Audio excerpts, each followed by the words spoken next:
করছিলাম যে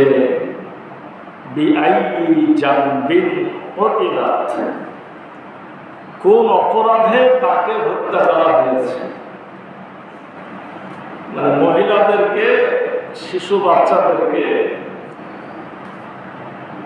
তখনকার যুগে তো আর এখনকার মতো যন্ত্র ছিল না যে পেটের মধ্যে দেখতে পাবে। তো যখনই জন্ম হইতো দেখতো যে নারী, মহিলা জন্ম নিয়েছে শিশু, তখন তাকে হত্যা করে ফেলত।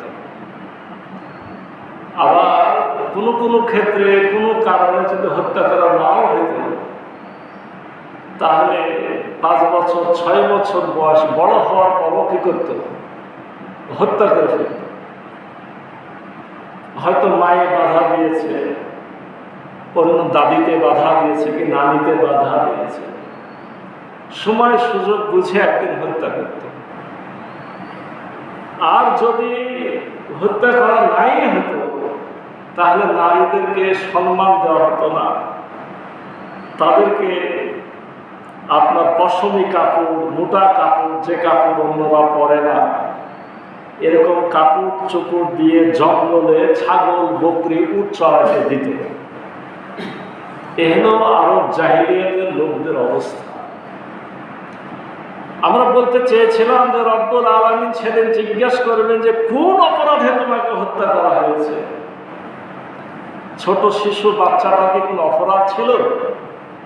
অপরাধ ছিল না। কেন তারা হত্যা করত? আমরা এই বিষয়টি আজকে আলোচনা করব, আমি আলোচনা করতে চেয়েছি,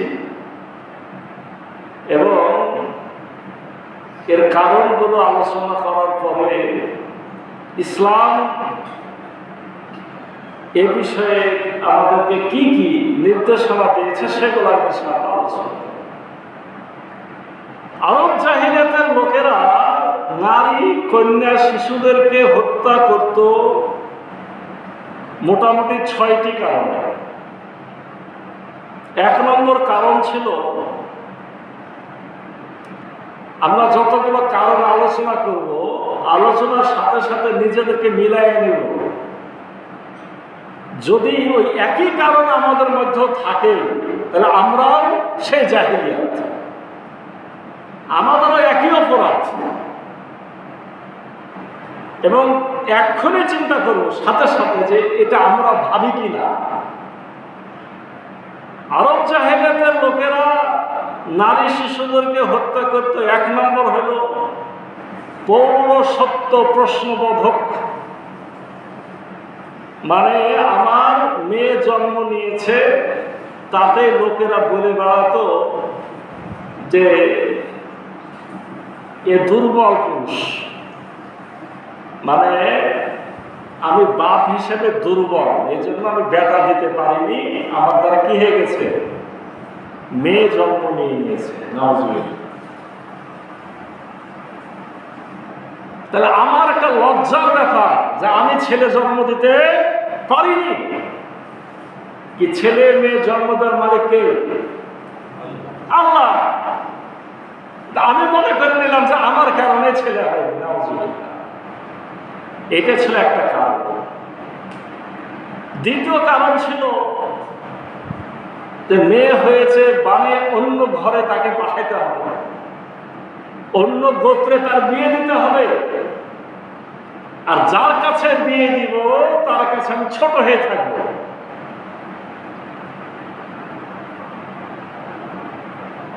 এ কথাটা এখনো সত্য, আসলে মেয়ের বাপের একটু ছেলের বাপের কাছে ছোট হয়ে থাকে। তাহলে ছোট হয়ে কেন থাকে? ছেলের বাপেরা ওরকম কিছু আচরণ করে। এক্ষেত্রে দুজনই চাহে, ছেলের বাপেরও ছেলের বাপ বলে অহংকার করা উচিত হয়নি, আর মেয়ের বাপ ওই যে আমি আমার মেয়ে জন্ম হবে অন্য জায়গাতে পাঠিয়ে নিচু হব এই ভয়ে তাকে হত্যা করবে, এটা ঠিক হয়নি। কারণ আল্লাহ দিয়েছে আল্লাহর সিদ্ধান্তের কারণে কেউ যদি কষ্ট দিয়েও থাকে আমাকে, আমি মেয়ের বাপ, এর ফল আল্লাহ আমাকে দিবে। কিন্তু তাদের তো ঈমান ছিল না। এখনো যদি আমরা ওরকমই কারণ চিন্তা করি তাহলে আমাদের ঈমান নাই, তাই কি না? 3 নম্বর কারণ ছিল পুরুষ হলো শক্তিমত্তার প্রতীক আর মেয়ে হলো কি দুর্বলতার প্রতীক। আগেকার মানুষেরা বলতো যে যার ঘরে ছেলে জন্ম নিল সে 1 মুঠ বেড়ে গেল, আর যার ঘরে মেয়ে নিল জন্ম 1 মুঠ নিচু হয়ে গেল। এটা কি ইসলামের কথা হলো না জাহেলিয়াতের কথা হলো? জাহেলিয়াতের কথা। তারা এরকমই মনে করত যে পুরুষ শক্তিমত্তার প্রতীক, পুরুষ মানে আমার শক্তি বৃদ্ধি আর মেয়ে মানে আমি দুর্বল, অতএব ঘরে মেয়ে থাকা চলবে না। 4 নম্বর কারণ ছিল অভাব। তখনকার মানুষেরা লড়াই করে যুদ্ধ করে টিকে থাকত, তাদের উপরে হত্যা, লুণ্ঠন, আপনার নির্যাতন, ওইসব সমাজ ছিল খুবই কঠিন।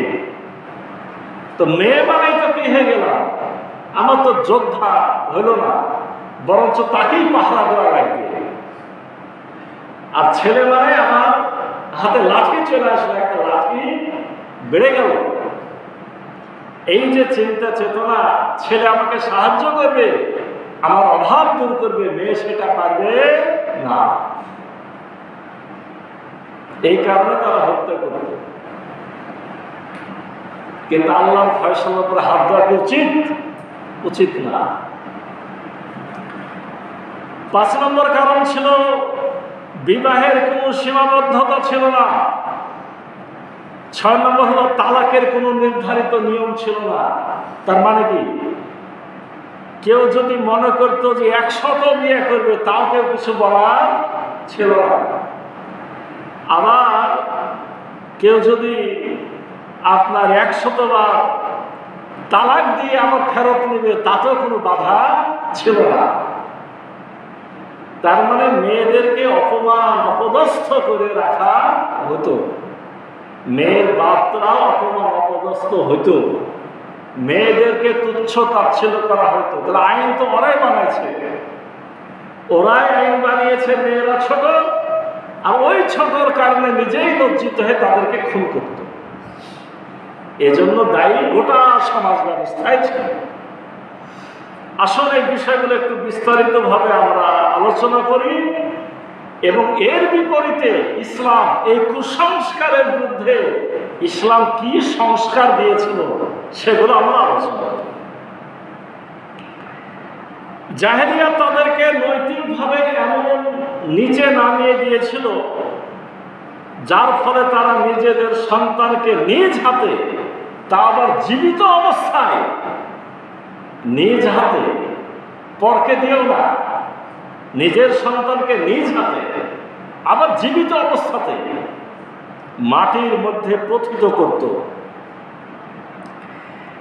এরপরও তারা নিজেদের এই জাহেলি কর্মকাণ্ডকে সঠিক বলেই মনে করত যে কাজটা আমি ঠিক করেছি। এবং মুহাম্মদ সাল্লাল্লাহু আলাইহি সাল্লাম তাদের এই বিকৃত সমাজ জীবনে পরিবর্তন আনার জন্য যে সংস্কার কর্মসূচি দিয়েছিলেন, যে নিয়ম নীতি দিয়েছেন, সেগুলোকে তারা অস্বীকার করেছে। তাদের অপরাধ কয়ভাবে খেয়াল করলেন? আচ্ছা, এতদিন তোমরা ভুল করেছো, ভুল হয়ে গেছে, তোমাদের জাহেলিয়াত এত মারাত্মক ছিল, জীবিত সন্তানকে নিজ হাতে মাটির তলে পুঁতেছ, এখন তো ইসলাম এসেছে, সঠিক বাণী শোনাচ্ছে, এখন তোমরা চলে আসো। তারা নিজেদেরটাকে সঠিক মনে করেছে, আল্লাহর বিধানকে সঠিক মনে করে।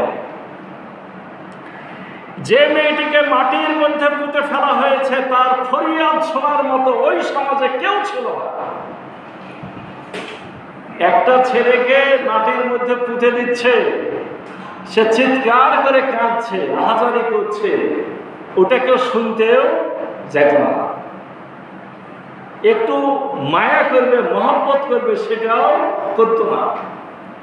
আমার নিজের ঘরে পোষা একটা গরু ছাগল জবাই করলে আমার কষ্ট হয়, চোখ দিয়ে পানি পড়ে, কিন্তু তারা এত কঠোর হয়েছিল, তাদের চোখ দিয়ে কোনো পানি পড়তো না। এই কাজটিকে তারা সম্পূর্ণ বৈধ মনে করত। বাপ মায়ের জন্য এই যে আমি সন্তান হত্যা করলাম, একটা যে অন্যায় করেছি, এই ব্যাপারে কোনো অনুশোচনা, একটু লজ্জাবোধ তাদের মধ্যে ছিল না। পরিবারের কেউ এই কাজের জন্য তাদেরকে তিরস্কার, নিন্দা করতো না। সমাজ কাউকে নিন্দা করতো না যে মেয়েটাকে হত্যা করলে ঠিক হলো না, এই কথা বলার মতো কোনো লোক ছিল না। সমগ্র সমাজ পরিবেশে একজনও এজন্য তাদেরকে পাকড়াও করতো না, লজ্জায় করতো না, ধরতো না, তো পাকড়াও গ্রেপ্তার কে করবে? কেউ করতো না। তাহলে আল্লাহর প্রভুত্ব কর্তৃত্বের অধীনে এই বিরাট জুলুম অন্যায়ের কি কোনো বিচার হবে না? কেউ যখন নাই তখন তো তার পাশে আল্লাহ। এই জন্য কিয়ামতের মাঠে ওই বাচ্চাটাকে ডেকে বলা হবে, আমাকে বলো তোমাকে কেন হত্যা করা হয়েছে। আসামিকে জিজ্ঞাসা না করে আপনি যার উপর জুলুম করা হয়েছে, যাকে হত্যা করা হয়েছে, তাকেই আল্লাহ সেদিন জিজ্ঞাসা করবেন। তাদের হত্যার পিছনে যে কারণ ছিল, লোকেরা চাইতো খাদ্যের গ্রহণকারীর সংখ্যা কম হোক, আমার বাড়িতে খানাওয়ালা কম হোক। কি এখন আমাদের শিক্ষা দেওয়া হচ্ছে না যে বেশি খাবার আলা জন্ম নিলে খাওয়া বাকি? কি এটা শিরক না এটা ভালো? এটা শিরক, আল্লাহর কাছে হাত দেওয়াটা শিরক। লালন পালনের বোঝা তারা বহন করতে রাজি হতো না।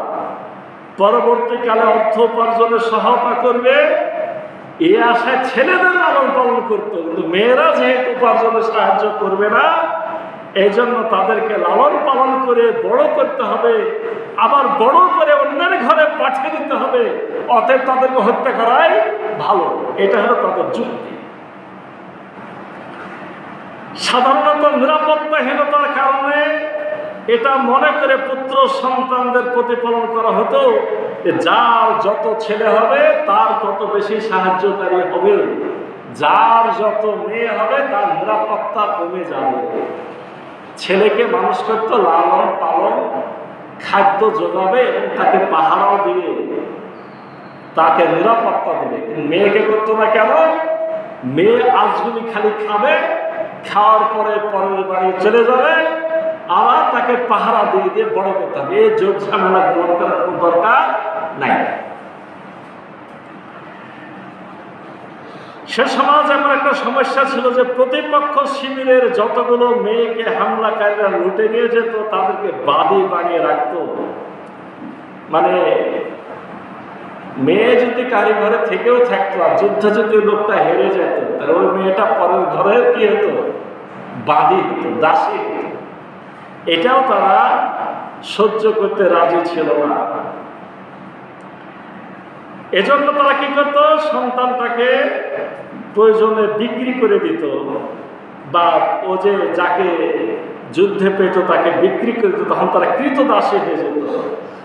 এসব কারণে আরবে কোথাও সন্তান প্রসবকালেই মায়ের সামনে একটি গর্ত খনন করে রাখা হতো। যখন সন্তান জন্ম নেবে ওখানে একটা গর্ত করে পাশে বলবে যে এখানে তোমার সন্তানটা হোক। ছেলে হলে ঘরে আসবে, আর না হলে ওখানে গড়ায় ফেলে দেবে।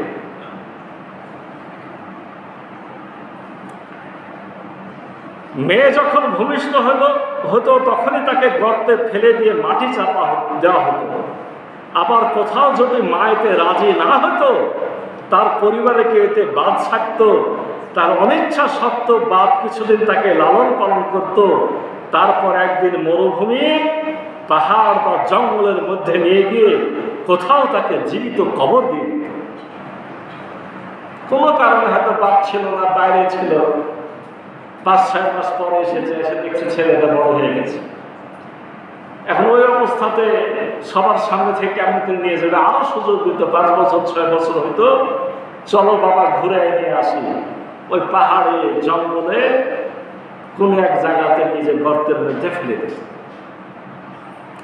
দিয়ে মাটি চাপা পাথর চাপা দিয়ে দিত।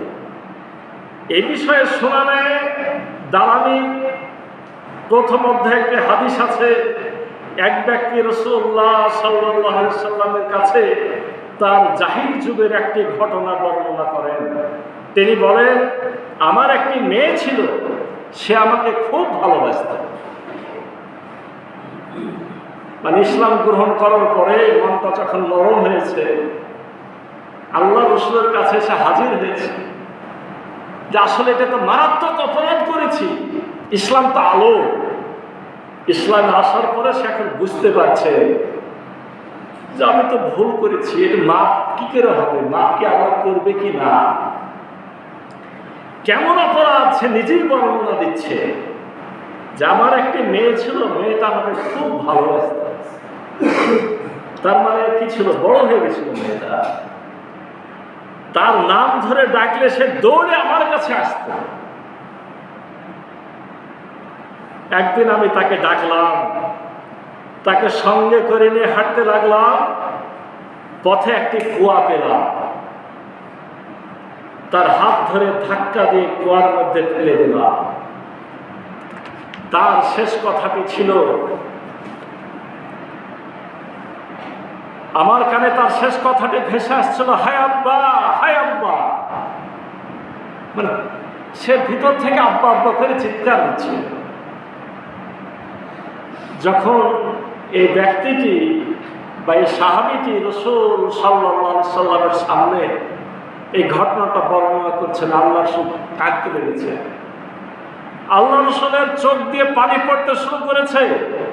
উপস্থিত লোকদের মধ্য থেকে একজন বলল, ওহে, তুমি রাসূলুল্লাহ সাল্লাল্লাহু আলাইহি সাল্লামকে শোকার্ত করে দিয়েছো, তুমি কেমন মানুষ, এমন ঘটনা বলছো যে রাসূল কাঁদতে লেগেছে, এটা তোমার ঠিক হচ্ছে না। তখন আল্লাহ রাসূল বলছেন, থাক, তোমরা একে বাধা দিও না, যে বিষয়ে তার কঠিন অনুভূতি জেগেছে সে বিষয়ে তাকে প্রশ্ন করার সুযোগ দাও। তার ভিতরে তো এটা আকুতি বিকুতি করছে, সে তো আমার কাছে জানতে এসেছে যে এটা থেকে কি করে সে বাঁচবে, অতএব তাকে কথা বলার সুযোগ দাও। তারপর তিনি তাকে বললেন, তোমার ঘটনাটি আবার বর্ণনা করো, ওই ঘটনা তুমি আবার বলো। মানে রাসূলের কথা তুমি বলে বলে কেঁদে কেঁদে তুমি নিজেকে পাতলা করো, এরপরে আমি তোমাকে এর জবাব দেব, তুমি আবার বলো। ঘটনাটি আবার বললেন, রাসূল আবার শুনলেন। ঘটনাটি আবার শুনে আল্লাহ রাসূল এত বেশি কাঁদলেন, রাসূলই কাঁদলেন, যে তার চোখের পানিতে দাড়ি ভিজে গেল। রাসূলও কাঁদছেন যে জাহেলিয়াত কেমন ছিল। এরপর আল্লাহ রাসূল বললেন, জাহেলি যুগে যা কিছু করা হয়েছে আল্লাহ তা মাফ করে দিয়েছেন, এখন নতুন করে জীবন শুরু করো। মানে তুমি ঈমান আনার কারণে আল্লাহ সেগুলো কি করেছেন, তোমাকে মাফ করে দিয়েছে। কেউ কেউ বলছেন এই সাহেবের নাম ছিল দাহিয়াতুল কালবি রাদিয়াল্লাহু আনহু, একজন সাহাবী, বিখ্যাত সাহাবী।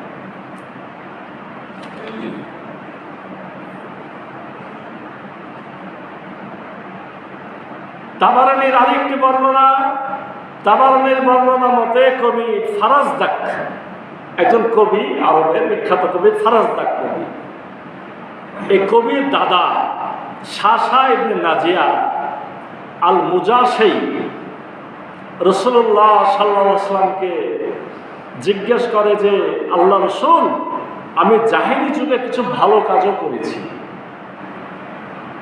ফারাজদাক কবির দাদা বলছেন রাসূলকে যে, আল্লাহ রাসূল, আমি জাহেলি যুগে কিছু ভালো কাজ করেছি, এর মধ্যে একটি হচ্ছে আমি 360টি মেয়েকে জীবিত কবর দেওয়া থেকে রক্ষা করেছি। মানে যার ঘরে সন্তান জন্ম নিচ্ছে খোঁজ রাখতো যে জানে তো মেয়ে হলে হত্যা করবে। এই লোকটা প্রচুর ধনী ছিল, সে 2টা উট নিয়ে হাজির হয়ে যেত, বলতো, বাবা তোমরা যদি বাচ্চাটাকে হত্যা না করো তো 2টা উট তোমরাকে দান করে দিও। এইভাবে উটের লোভে 360টা মেয়েকে এই দুটা করে উট দিয়ে, তাহলে কতটা উট লেগেছে বুঝতে পেরেছেন? এতগুলা উট দিয়ে এই লোকটা কি করেছিল? বাঁচায় গেছে। মেয়েদের দাম এত কম ছিল যে 2টা উটই তো বেশি, মানে 2টা উটের বিনিময়ে মেয়েটা বাঁচা থেকে থাকবে, ওকে ছাগল বকরি চড়াই নিয়ে বেড়াবো, বুঝলেন না? অথচ আল্লাহ রাসূল সাল্লাল্লাহু আলাইহি সাল্লাম এসে একটা মানুষ হত্যার কাফারা কত করেছিলেন বলেন তো? একটা তো হলো কিসাস, আমি আপনাকে হত্যা করলে আমাকে হত্যা করে দেওয়া হবে, এটা হলো 1 নাম্বার। কিন্তু আপনার সন্তানেরা যদি মনে করে যে হত্যা করলে তো লোকটা মরেই গেল, আমি কিছু নিব, তাহলে কত দিতে হবে? আমাকে 100 উট দিতে হবে। ইসলামে তো সোজা না। 100টা উট এখনকার সময়ে যদি 3 লাখ টাকার দাম ধরে, 3 কোটি টাকা। মানুষের মূল্য আল্লাহ রাসূল আল্লাহর পক্ষ থেকে এইভাবে নির্ধারণ করে দিয়েছে। আচ্ছা, এখন মনে করেন যে আপনাদের গ্রামের মধ্যখানে একটা লাশ পাওয়া গেল, সকালবেলাতে পেলেন, কেউ বলতে পারছেন না যে কে এটাকে মেরেছে। এখন কি হবে? গোটা পাড়ার লোককে চাঁদা তুলে ওই লোককে 100 উটের দাম দিতে হবে। অতএব মানুষ ওরকম পাহারাদারি কিভাবে করবে বলেন? খুন তো করবই না, খুন যাতে কেউ করতে পারে এটাও পাহারা দিতে হবে। লাশ যাতে আমার পাড়াতে চলে না আসে। আর এখানে দেখা গেল যে মাত্র 2টা উটের লোভেই একটা বাচ্চা তারা তখন রেখে দিত। এ হলো তাদের মূল্য। আল্লাহ রাসূল সাল্লাল্লাহু আলাইহি সাল্লামকে যখন উনি বললেন যে আমি 360টি মেয়েকে জীবিত কবর দেওয়া থেকে রক্ষা করেছি 2টা করে উটের বিনিময়ে, তাদের প্রত্যেকের প্রাণ বাঁচাবার বদলে 2টা যে উট আমি দিলাম, এর বিনিময়ে আমি কি পাবো? এর বিনিময়ে আল্লাহকে আমাকে দিবে? আল্লাহ রাসূল বললেন, তোমার জন্য পুরস্কার হচ্ছে এই যে তুমি ইসলামের নিয়ামত লাভ করেছো। সুবহানাল্লাহ। ওই ভালো কাজ করেছো বলে মুসলমান হয়েছে, এটাই লাভ। জাহেলিয়াত যুগে ভালো ছিলে, এত ভালো কাজ করেছো যে আল্লাহ ভালোবেসে তোমাকে ইসলাম গ্রহণের নিয়ামত দিয়ে দিয়েছে। কি আমরা ইসলামকে ধর্ম পেয়ে কি খুশি হয়েছি? আপনারা মসজিদে এসেছেন তো আস্তে করে বললেন যে হয়েছি, মানে এমনি নিজে পেয়ে গেছেন। কিন্তু কত বড় সৌভাগ্য বুঝতে পেরেছেন? বিশাল সৌভাগ্য। আসলে আমরা ইসলামের যে অবদানগুলো ছিল এই সমস্ত ঘটনার প্রেক্ষিতে কিছুটা বলার চেষ্টা করি। ইসলামে কেবলমাত্র আরবের নিষ্ঠুর ও জঘন্য প্রথাটি নির্মূল করেনি, বরং এই সঙ্গে মেয়ের জন্ম যে একটি দুর্ঘটনা এবং অনিচ্ছা সত্ত্বেও একে গ্রহণ করে নিতে হয়, এই ধরনের চিন্তা ধারণার চিরতরে অবসান ঘটিয়েছে। মেয়ে হয় একটা যে এখন আমাদের লোকদের মধ্যে আমি তো মনে করি ভাই 50%-এর উপরেই মনে করে যে মেয়ে হওয়াটা একটা দুর্ঘটনা। এটা চাইনি, তাও হয়েছে। আহারে, মানে মুসলমান হওয়ার পরও কোন মুসলমান আমরা হয়েছি বলেন? ওই লোকটা 360টা মহিলাকে বাঁচালো, 360 দুগুণে 720টা উটকে দান করলো, তার বিনিময়ে মুসলমান হলো। আর আমি মুসলমানের বাচ্চা হয়ে এখনো ভাবছি যে মেয়ে হয়ে গেছে, ইচ্ছা ছিল না, এমনি হয়ে গেছে, এটা একটা দুর্ঘটনা। নাউজুবিল্লাহি মিন জালিক। ইসলাম এটার অবসান ঘটিয়েছে। শুধু তাই না, ইসলাম শিক্ষা দিয়েছে মেয়েদের লালন পালন করা, তাদেরকে উত্তম শিক্ষা দেওয়া এবং ঘর সংসারের কাজে পারদর্শী করে গড়ে তোলা অনেক বড় নেকির কাজ।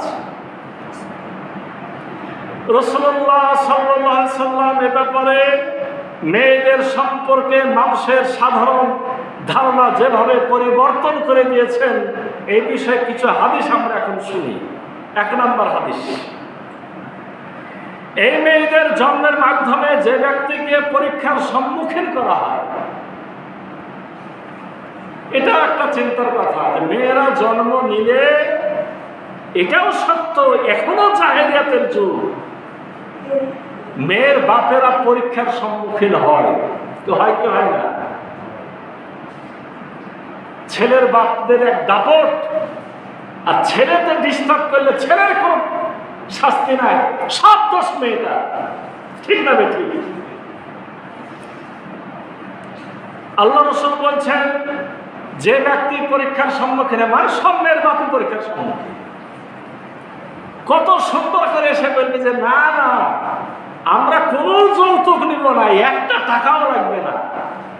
বিয়ের পরে কিরে তোর শ্বশুর একটা কিছু তো নিলাম না, তোর বাড়ির ঘরের খাটটাও দিল না, একটা আপনার সোফা সেটও দিল না। আরে ওরই মেয়েকে নিয়ে তো ঘুরবি, এখন তো একটা হোন্ডা দিতে পারত। তখন বললো কিচ্ছু লাগবে না, আর এখন একটা একটা একটা করে কি করতে লাগলো, যোগ করতে লাগলো। আরে এমনও সমাজ আমি দেখেছি, দেখা যাচ্ছে যে মেয়ের বাপ ছাগল কুরবানি দিয়েছে আর ছেলের বাপ গরু, মানে গোটা গরু কুরবানি দিয়েছে, তারপরে মেয়ের বাপের বাড়ি থেকে 5 কেজি খাসির গোশত না গেলে পারে ওই মেয়েটাকে খোটা দেওয়া। কি বুঝলেন? আমি কি ভুল বলছি নাকি? আমি তো এই সমাজেরই কথা বলছি। এই ফকিরের বাচ্চা, তুই কেন গরু ওর কাছ থেকে কুরবানি, তুই বড় দিয়েছিস, তুই দিয়ে গেল।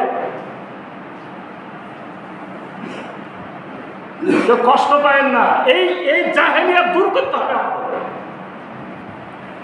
আল্লাহ রাসূল হযরত মুহাম্মদ সাল্লাল্লাহু আলাইহি ওয়াসাল্লাম বলছেন, কেউ যদি পরীক্ষার সম্মুখীন হয় তারপরও সে তাদের সাথে সদ্ব্যবহার করে, জানে যে মেয়েটা আমার জন্য পরীক্ষা, বিপদ ডেকে গেছে, তারপরও তার সামনে কোনোদিন বলে না, বরঞ্চ তার সাথে সদ্ব্যবহার করে, তারা তার জন্য জাহান্নামের আগুন থেকে রক্ষা পাওয়ার কারণে পরিণত হয়। সদ্ব্যবহার করে তাকে যদি বাঁচায় রাখে, ভালো ব্যবহার করে, তাহলে এই মেয়েগুলাই তাকে জাহান্নামের আগুন থেকে বাঁচায় দেবে। সুবহানাল্লাহ। বুখারী এবং মুসলিম শরীফের হাদিস। আল্লাহ রাসূল হযরত মুহাম্মদ সাল্লাল্লাহু আলাইহি ওয়াসাল্লাম মুসলিম শরীফের একটা হাদিসে বলছেন, যে ব্যক্তি 2টি মেয়ের লালন পালন করে, 2টি মেয়ের লালন পালন করে, এভাবে তারা বালেগ হয়ে যায়, সে কিয়ামতের দিন আমার সাথে ঠিক এভাবে আসবে। মানে 2টা মেয়ের লালন পালন করে, এজন্য রাসূল হাত তুলেছে, তারা আমার সাথে এইভাবে থাকবে। সুবহানাল্লাহ। আল্লাহ এমনিতে তো জান্নাতে যাওয়া কত কঠিন, আর এখানে শুধু জান্নাত পাবেন না, খালি 2টা মেয়ের কথা কেন বলা হয়, রাসূলের কাছে কাছাকাছি থাকবে। সুবহানাল্লাহ। সে কিয়ামতের দিন আমার সাথে ঠিক এভাবে থাকবে, এ কথা তিনি নিজের আঙ্গুলগুলো এভাবে করে একসাথে দেখালেন। মুসলিম শরীফের হাদিস। আসলে বা যে ব্যক্তি 3 কন্যা, আচ্ছা এই হাদিসের সাথে একটা কথা অতিরিক্ত আছে, 3 কন্যা বা 3 বোন, 3 কন্যা বা 3 বোন, কি এটা ঘটনা ঘটতে পারে না? বাপ মরে গেছে, ছোট ছোট বোন দেখে মারা গেছে। আল্লাহ রাসূল বলছেন, যে ব্যক্তি 3 কন্যা, নিজের মেয়েও হতে পারে, আবার নিজের 3টে ছোট বোনও হতে পারে, 3 বোনের লালন পালন করে, তাদেরকে ভালো আদব কায়দা শিখায় এবং তাদের সাথে স্নেহপূর্ণ ব্যবহার করে, এমনকি শেষ পর্যন্ত তারা তার সাহায্যের মুখাপেক্ষী না থাকে, এমনভাবে তৈরি করে যে একটা সময়তে আর বলতে হয় না তাদেরকে যে তুমি এটা দাও এটা দাও, দিতেই হবে। মানে তার একটা সুব্যবস্থা সে করে দিতে পারে। তার জন্য আল্লাহ জান্নাত ওয়াজিব করে দেবে। আরে ওয়াজিব হয়ে যাবে আল্লাহর পক্ষ থেকে, আপনি পাবেনই পাবেন, মানে কোনো আর মিস নাই।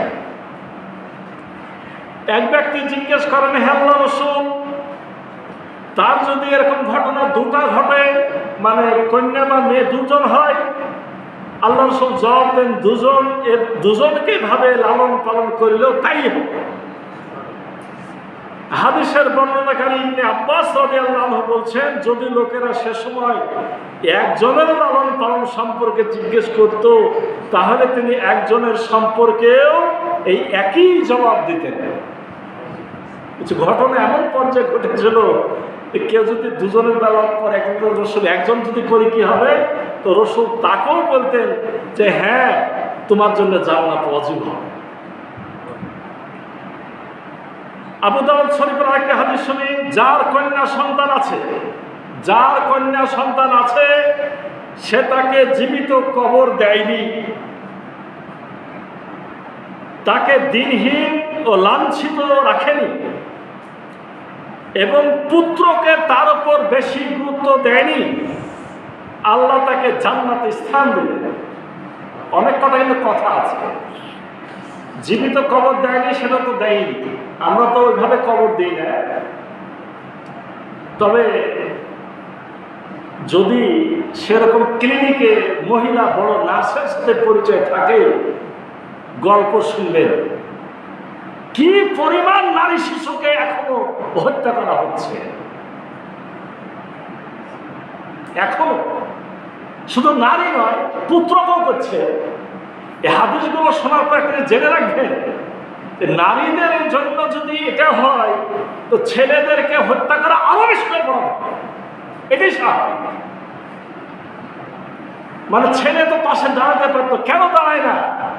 মানে নিজেদের লজ্জা করেছে আকাম কুকা, এখন সমাজকে জানতে দিবে না। আল্লাহ রাসূল সাল্লাল্লাহু আলাইহি ওয়াসাল্লাম বলছেন যে জীবিত কবর দেয়নি, দিনহীন এবং লাঞ্ছিত রাখেনি, মানে আদর যত্ন পোশাক আশাক সকল কিছু ভালোভাবে দিয়েছে। শুধু তাই নয়, পুত্রকে মেয়ের ওপরে গুরুত্ব দেয়নি। ইসলাম আপনাকে সুযোগ দিয়েছে যে জমি জমার ভাগের ক্ষেত্রে যে মেয়েটার ক্ষেত্রে ছেলেটা ডবল পাবে। এর মধ্যে অনেক যুক্তি আছে, সেটা পরের কথা, সেটা তো আপনি দিবেন। কিন্তু বলা হয়েছে মেয়ে আর ছেলে যে বাড়িতে আছে, যে কোনো ব্যাপারে মেয়েকে আগে গুরুত্ব দিতে হবে, খাবারটাকে তাকে দিতে হবে, ভালো তরকারিটা তাকে দিতে হবে। কথা ক্লিয়ার?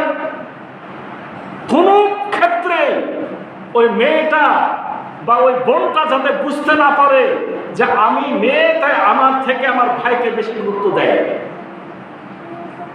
যদি আপনি এইভাবে মেয়েকে ছেলের নিচে না দিয়ে বরঞ্চ মেয়েটাকে ছেলের উপরে গুরুত্ব দেন, পুত্রকে বেশি গুরুত্ব না দেন, তাহলে আল্লাহ রাব্বুল আলামিন আপনাকে জান্নাতে স্থান দেবেন।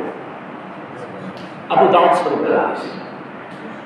আল্লাহ রাসূল হযরত মুহাম্মদ সাল্লাল্লাহু আলাইহি সাল্লাম অন্য একটা হাদিসে বলছেন, যার তিনটি কন্যা আছে সেজন্য সে যদি সবর করে, কন্যা থাকলে বোঝাচ্ছে সবর করতে হয়, ধৈর্য ধরতে হয়, তাকে লালন পালন করতে হয়, বিভিন্ন ডিস্টার্ব হয়। সমাজের লোকেরা ভাবে যে মেয়ের বাপ, ওরা কি দাম, অনেক কিছু করে, কটাক্ষ করে। এই জন্য কি করতে হয়, মেয়ের বাপদেরকে একটু ধৈর্য ধরতে হয়। আপনি ধৈর্য ধরবেন, আর যারা এগুলা করছে তারা আগুনে পুড়ে মরবে। আল্লাহ রাসূল বলছেন, যদি সবর করে এবং নিজেদের সামর্থ্য অনুযায়ী তাদেরকে ভালো কাপড় পরায়, তাহলে তারা তার জন্য জাহান্নামের আগুন থেকে রক্ষা পাওয়ার উপায়ে পরিণত হবে। সবর শুধু করে না, আবার সামর্থ্য অনুযায়ী মেয়েটাকে ভালো ভালো কাপড়ও পরায়। যারা এই কাজটা করবে তারা তাকে জাহান্নামের আগুন থেকে রক্ষা পাওয়ার উপায় হিসেবে আল্লাহর সামনে এই ঘটনাটা দাঁড়ায় যাবে। বুখারী, আদাবুল মুফরাদ এবং ইবনে মাজাহ, দামি দামি হাদিস গ্রন্থের হাদিস। আল্লাহ রাসূল সাল্লাল্লাহু আলাইহি ওয়াসাল্লাম ইমাম বুখারীর আদাবুল মুফরাদ হাদিস গ্রন্থে পাওয়া যায় আরেকটি হাদিস, যে মুসলমানের দুটি মেয়ে থাকবে সে যদি তাদেরকে ভালোভাবে রাখে তাহলে তারা তাকে জান্নাতে প্রবেশ করাবে।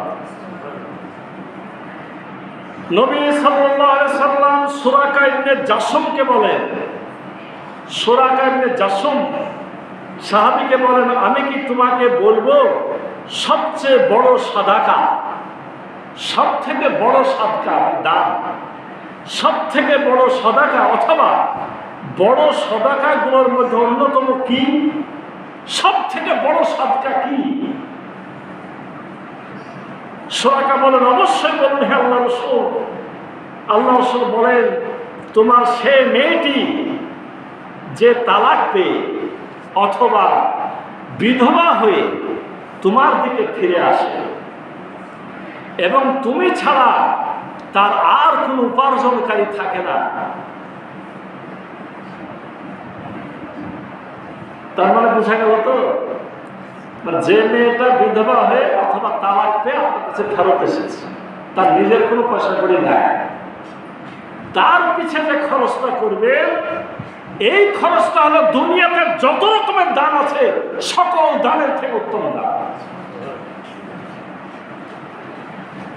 এই শিক্ষাগুলো মেয়েদের ব্যাপারে আল্লাহ রাসূল দিয়েছিলেন, আরব জাহানের সামনে পেশ করেছিলেন।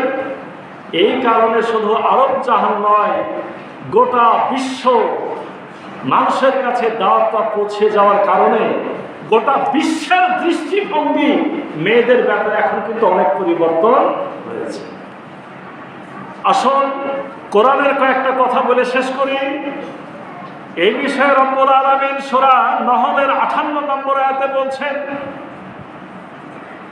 আর তোমাদের কাউকে যদি কন্যা সন্তান জন্ম হওয়ার সংবাদ দেওয়া হয় তখন তোমাদের মুখ কালো হয়ে যায় এবং তোমাদের হৃদয় হয়ে যায় ভারাক্রান্ত। মানে আল্লাহ বলছেন যে এটা জাহেলিয়াত, এটা ঠিক না। কন্যা সন্তানের খবর পেলে মুখটা কালো হয় আর হৃদয় হয়ে যায় দুর্বল। ও বাপটা যেন দুপা হাঁটতেও পারে না। কি ভুল বলছি নাকি? হায় হায় আবার লজ্জাতে বাড়িতে ঢেকে যায়, বাড়ি থেকে বের হয় না, লোকেরা কি বলবে? আল্লাহ খবরটা কিন্তু জানেন। এই জন্যই এতগুলো হাদিস যে না খুশি হতে হবে। ছেলের জন্য মিষ্টি দেন, মেয়ের জন্য মিষ্টি বিতরণ করেন, ছেলের জন্য আকিকা, মেয়ের জন্য আকিকা।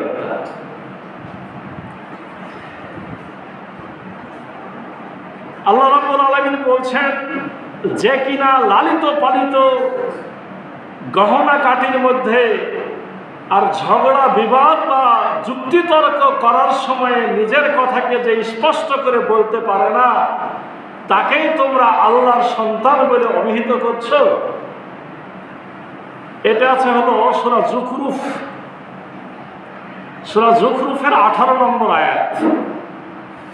মানে তখনকার সময়ে ওই মক্কাতে কাবা ঘরে অনেকগুলো পূজা তারা করত, জাহেলি লোকেরা, তো বেশিরভাগই মহিলা। এখনো ভাই দেখবে যারা মূর্তি পূজা করে কি বেশিরভাগ পুরুষ না মহিলা। তাদেরকে জিজ্ঞাসা করতে কি করে এত মহিলা, তোমার আবার বলতো যে এগুলো হচ্ছে আল্লাহর কন্যা সন্তান। আল্লাহ জবাব দিচ্ছে যে তোর নিজেদের জন্য কন্যা ভালোবাসো না, আর আমাকে দিচ্ছ কন্যা। আর এখানকার কথাটা একটু তিরস্কারমূলক কথা, যে মেয়েরা হলো আদরের জিনিস, তারা থাকে গহনা গাটির মধ্যে, তারা ঝগড়াঝাটি করতে পারে না, যুক্তিতর্কে বেশি হাজির হতে পারে না, অথচ তোমরা এরকম আদরের জিনিসটা তাকে আমার সন্তান বলে অভিহিত করছো। সূরা আনাম 151 নম্বর আয়াতে আল্লাহ বলছেন, এতগুলো কথার জবাব একটা বৃহৎ জবাব। সূরা আনাম 151 নম্বর আয়াতে আল্লাহ বলছেন, আলা তাকতুলু আওলাদাকুম মিন ইমলাক নাহনু নারযুকুকুম আইয়াহুম। তোমরা তোমাদের মেয়ে সন্তান হোক আর পুরুষ সন্তান হোক, দেখে কোনো ছেলে মেয়ে ভাগ নাই, তোমরা তোমাদের সন্তানদেরকে হত্যা করো না। গরিবীর ভয়ে, খাকে বাবারা এই ভয়ে হত্যা করো না। নাহনু নারযুকুকুম ওয়া ইয়্যাহুম, আমি তোমাদেরকেও খাদ্য দিই, তাদেরকেও খাদ্য দিব। খাদ্যদের মালিক কে? আপনি যদি বলেন যে আমি খাদ্য দিতে পারবো না, তার ছেলে দেবো না, তাহলে কি হলো? খাবার মালিক আপনি হয়ে গেলেন না? হলেন কিনা? শিরক হলো কিনা? সূরা, আরেকটা সূরা, সূরা বনী ইসরাঈল, বনী ইসরাঈলের 31 নম্বর আয়াতে আল্লাহ বলছেন, ওয়ালা তাকতুলু আওলাদাকুম খাশিয়াতাল্লাহ নাহনু নারযুকুহুম ওয়া ইয়্যাকুম। মানে একই কথা, তোমরা গরিবের ভয়ে সন্তানের হত্যা করো না। ওখানে বলা হলো তোমাদেরকে খাদ্য দিব, তাদেরকেও দিব। এবার এখানে বলা হচ্ছে তাদেরকেও দিব, তোমাদেরকেও দিব। উল্টা করে, এদিক থেকে ওদিক, ওদিক থেকে এদিক, মানে কোনো ফাঁক নাই, কোনো গ্যাপ নাই। অর্থাৎ খাদ্য দেওয়ার মালিক আমি। দুনিয়াতে যত মানুষ বৃদ্ধি পাবে, তত খাদ্যের উৎপাদন বৃদ্ধি পাবে। এটা আল্লাহরই বিধান। খাদ্য দেওয়ার মালিক আপনি না।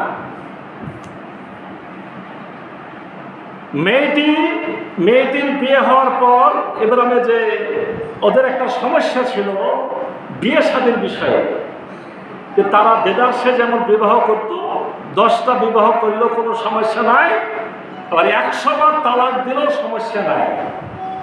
এই বিষয়ে আপনার অবস্থাটা একটু বলি বলে কথা শেষ করি। যে মেয়েটির বিয়ে হওয়ার পর যদি স্বামী মারা যেত,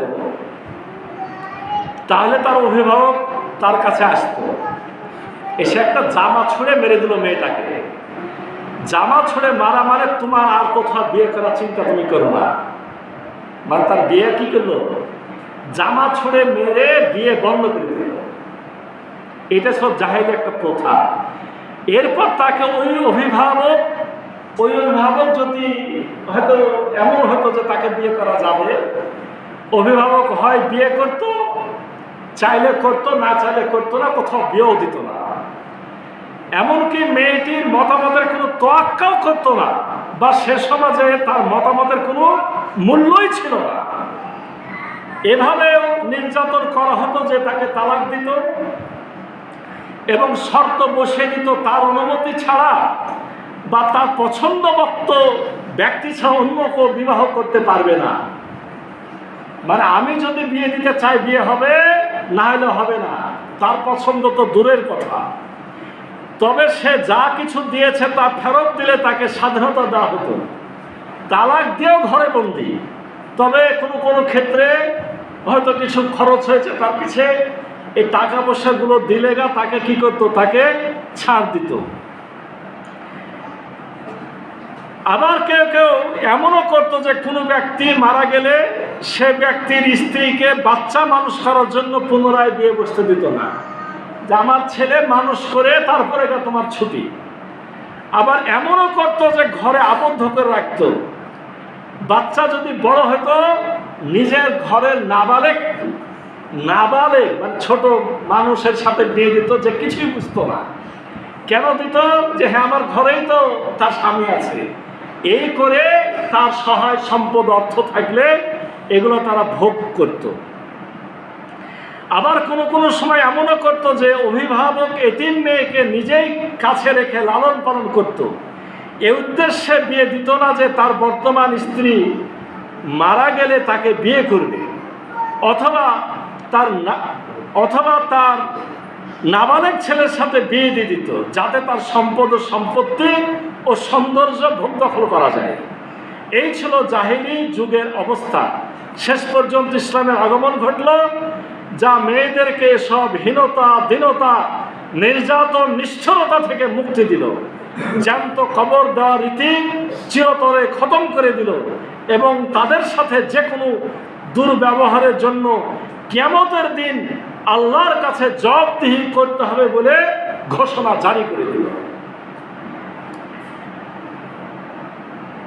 যখন ইসলামে বিজয়ী অবস্থা, তখন এই অবস্থাটা ছিল, কিন্তু এই অবস্থা থেকে এখন আমরা কি করেছি? আবার ফেরত এসেছি এবং বস্তুবাদিতার প্রসার হয়েছে। তখন থেকে নারী সমাজ পুনরায় নির্যাতন ও অবিচারের শিকারে পরিণত হয়েছে। আজ নারীদেরকে পুরুষের সমান অধিকারের নামে এবং নারী স্বাধীনতার নামে ঘর থেকে বের করে পুরুষের পাশাপাশি দাঁড় করিয়ে যে অবস্থা সৃষ্টি করা হয়েছে, তাতে প্রকৃতপক্ষে তাদের মর্যাদা বাড়েনি, বরং তাদেরকে নির্যাতন করার নতুন নতুন দরজা খুলে গেছে। এ অবস্থা মানুষের তৈরি করা, যা নির্ভুল এবং নিখুঁত হতে পারে না। আর ইসলাম এমন, ইসলাম মর্যাদার ক্ষেত্রে নারী পুরুষের কোনো বিভেদ করেনি। ইন্না আকরামাকুম ইনদাল্লাহি আতকাকুম, পুরুষও যদি তাকওয়াধারী হয় সে সম্মানিত, মেয়ে যদি তাকওয়াধারী হয় সেও সম্মানিত।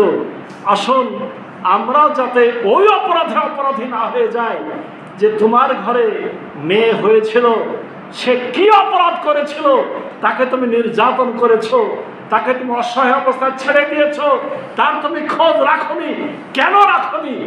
এই কাঠগোড়ায় যাতে আমাদের হাজির হতে না হয়। আমরা যেন নারী, সে পেটের মধ্যে ভ্রূণ হোক, আর সে নারী শিশু হোক, আর সে নারী বয়স্ক হোক, আর সে নারী আমার বোন হোক, আর সে নারী আমার কন্যা হোক, সকল ক্ষেত্রে, এমনকি এটা আমার ভাই বা পরের বোন, পরের মেয়ে, সে যেই পরিচয় থাকুক না কেন, তাদের জন্য যাতে আমরা সঠিক ইজ্জত, সঠিক সম্মান, সঠিক মর্যাদা দিতে পারি। তাহলেই বুঝবো আমি জাহেলিয়াত থেকে উত্তরণ ঘটিয়ে আমি ইসলামের মধ্যে আসতে পারি।